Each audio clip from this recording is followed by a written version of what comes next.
I was out today and I was having lunch at Micronesia Mall, at the food court. And it was the first time I've been in the food court in a long time, so I sat down and people were kind of looking at me funny as they were passing. That governor said, "Hey, how you doing?" And a guy sat right next to me. And he's about 40, so he's about 10 years younger than me. He's a 40-ish guy, self-employed, was with his girlfriend. And he sat down and we were talking. He said, "Hey, how you doing?" Da, da, da, da, da. Of course, it's election season, so I said, "And by the way, I'm running for re-election and I'd be honored to have your vote." And then he said, "Governor, I'm gonna vote for you, for sure." But then, it was interesting to what he said. He said, "Governor, my whole life here, and man, what I like is there hasn't been a crisis. For once, we don't have a crisis."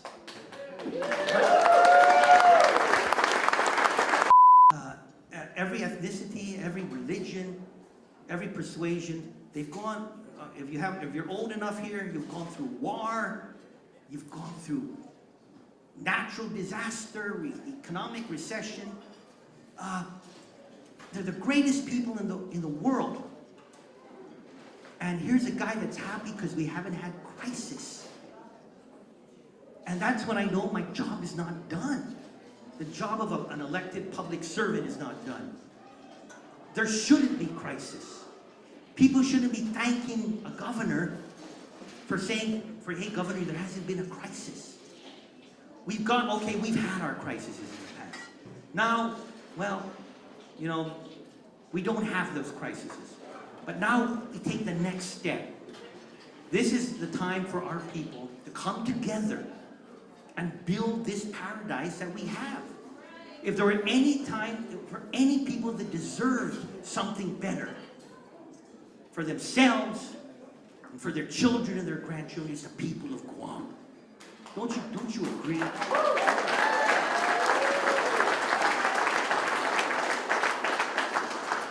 And after that, to me, I was thankful, but it really energized me. It energized me because we've done a lot, but there's so much more to do. I see a lot of the folks here that are members of our cabinet.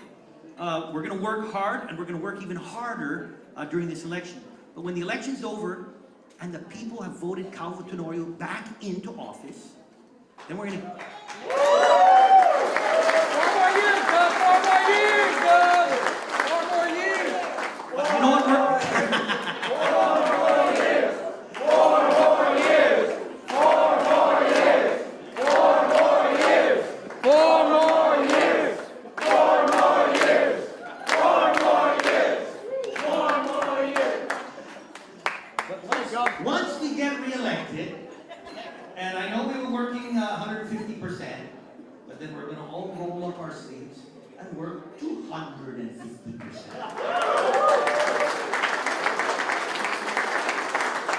And every time you feel like slacking off, think about those men and women that have gone to the farthest corners of the globe, and some of them that have sacrificed their own lives, that we could live in paradise.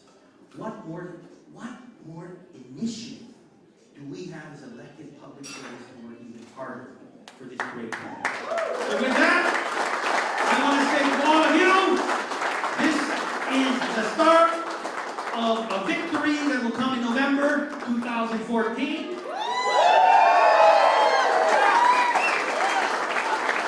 And ladies and gentlemen, if you think things have been pretty good, you ain't seen nothing yet. Nothing yet. Viva Calvo Tenorio!